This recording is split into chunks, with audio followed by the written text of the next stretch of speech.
সম্মানিত দেশবাসী ও মুক্তিকামী ছাত্র জনতা, শহীদের রক্তের বিনিময়ে ছাত্র নাগরিকের অভ্যুত্থানের মাধ্যমে আমরা যেই ফ্যাসিস্ট হাসিনার পতন ঘটিয়েছি এবং একটি নতুন বাংলাদেশের আকাঙ্ক্ষা করছি, তাকে নস্যাৎ করতে বিভিন্ন শক্তি ইতিমধ্যে তৎপর হয়েছে এবং নানা ধরনের ষড়যন্ত্র এবং পরিকল্পনা করা হচ্ছে। আমরা মুক্তিকামী ছাত্র জনতার পক্ষ থেকে স্পষ্টভাবে বলতে চাচ্ছি যে এই বাংলাদেশকে ফ্যাসিবাদী রেজিম থেকে মুক্ত করার জন্য এবং একটি নতুন বাংলাদেশ, জনগণের বাংলাদেশ প্রতিষ্ঠার জন্য সকল ধরনের ষড়যন্ত্রকে নস্যাৎ করার জন্য, প্রতিহত করার জন্য বাংলাদেশের ছাত্র জনতা কিন্তু সদা প্রস্তুত রয়েছে। আমরা দেখতে পাচ্ছি নানান জায়গায় লুটপাট, সহিংসতা এবং সাম্প্রদায়িক হামলার মতো ন্যাক্কারজনক ঘটনা ঘটছে।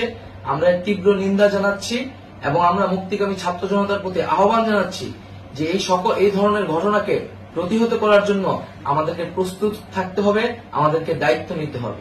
কেউ যাতে এই আন্দোলনকে নস্যাৎ করার জন্য এই ধরনের ঘটনা ঘটানোর সুযোগ না পায়, সেদিকে আমাদের সদা সতর্ক থাকতে হবে।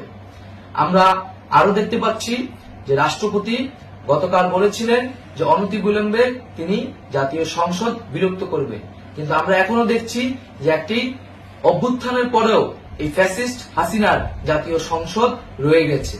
তাই আমরা ঘোষণা করছি যে আজ দুপুর ৩টার মধ্যে এই ফ্যাসিস্ট হাসিনার যে জাতীয় সংসদ, সেই সংসদের বিলুপ্তি ঘোষণা করতে হবে। যদি আজ বিকাল ৩টার মধ্যে এই জাতীয় সংসদের বিলুপ্তির ঘোষণা না আসে, তবে আমরা কঠোর কর্মসূচি দিতে বাধ্য থাকব। এছাড়া বন্ধুগণ, সবার জন্য আমরা জানাচ্ছি যে আমাদের যে অন্তর্বর্তীকালীন সরকারের কথা আমরা বলেছি, সেই সরকারের প্রধান উপদেষ্টার নাম আমরা ইতিমধ্যে ঘোষণা করেছি এবং এই সরকারের অন্যান্য উপদেষ্টা সহ সামগ্রিক রূপরেখা আমাদের প্রস্তুত রয়েছে। আমরা খুব শীঘ্রই সেই রূপরেখাটি জাতির সামনে উপস্থাপন করব। আমরা বাংলাদেশের স্থিতিশীলতা চাচ্ছি, সমাজে ন্যায় বিচার চাচ্ছি, সেজন্য কার্যকর পদক্ষেপ নিতে হবে এবং তার প্রথম পদক্ষেপটি হতে হবে এই জাতীয় সংসদ ভেঙে দেওয়া। এবং সবার প্রতি আহ্বান থাকবে, আপনারা শান্তিপূর্ণভাবে অবস্থান রাখুন, শান্তিপূর্ণভাবে এবং অহিংসভাবে, এবং সকল পরিকল্পনাকে, ষড়যন্ত্রকে নস্যাৎ করার জন্য সদা সতর্ক থাকুন।